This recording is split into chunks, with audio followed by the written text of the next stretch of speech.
জয় নিতাই, জয় গৌর। কথায় আছে ভক্তি ভালো, কিন্তু অতি ভক্তি ভালো নয়।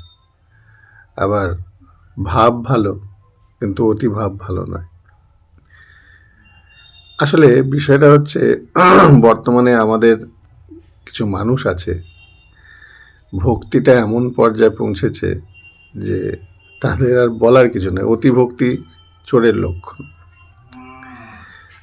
তো আমি একটা ভিডিও দেখছিলাম, একজন ভদ্রমহিলা, তিনি বিয়ে বাড়িতে গেছেন। বিয়ে বাড়িতে গিয়ে অন্ন মানে মাছ দিয়ে অন্ন খাচ্ছেন, খেতে খেতে খেতে খেতে তারপর গোপালকে ওই মুখের থেকে খাবার নিয়েই এঁঠো খাবারটা মুখে দিচ্ছেন, মানে গোপালকে খাওয়াতে যাচ্ছেন। তো এটা একটা দেখলাম, মানে অতি ভক্তি। কত যে ভক্তি এদের! তাহলে সদাচার পালন করো যদি ভক্তি তোমার মধ্যে থাকে, কিন্তু সেটা করবে না। তখন বলবে আত্মায় যা চায় তাই দিতে হয়। আর একজন, এরকম অনেক ঘটনা আছে। আরেকটা চোখে পড়লো, একজন একটা মেয়ে দেখতে সুন্দর, কিন্তু তাই বলে তাকে মানে পুরো একদম রাধারানীর মতন দেখতে, যেন মনে হচ্ছে সাক্ষাৎ রাধারানী এসে গেছেন।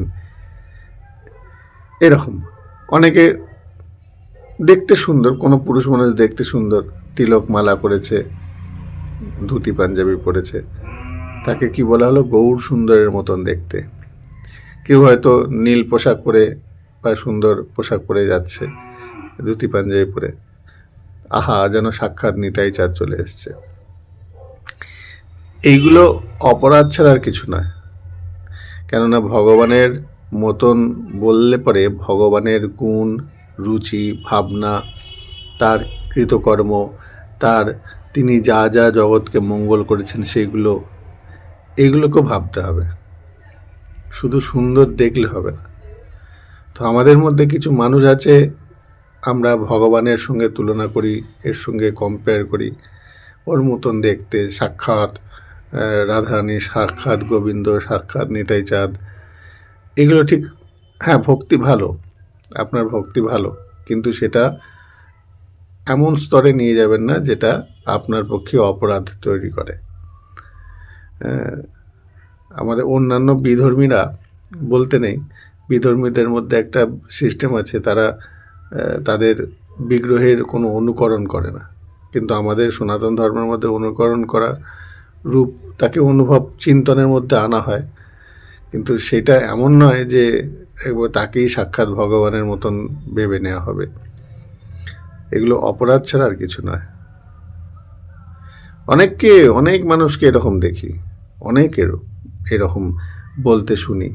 তো যারা যারা বলেন, অন্তত যাদেরকে বলেন তারা অন্তত এইটুকু তাদেরকে বোঝান যে আপনারা যার সঙ্গে আমাদের তুলনা করছেন তাদের যোগ্য আমরা হতে পারি নাই। তাই তাদের সঙ্গে তুলনা করার মতো, ওই মানুষগুলো হয়তো মূর্খ, জানে না, কিন্তু যারা জানে তারা মনে মনে খুব অহংকার ভাবছে, আনন্দ পাচ্ছে, আমাকে নিতাই চাঁদের মতন দেখতে, আমাকে গৌর সুন্দরের মতন দেখতে, আমাকে রাধারানীর মতন দেখতে।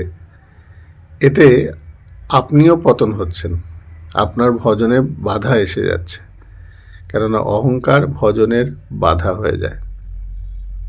জয় নিতাই, জয় গৌর, জয় রাধে।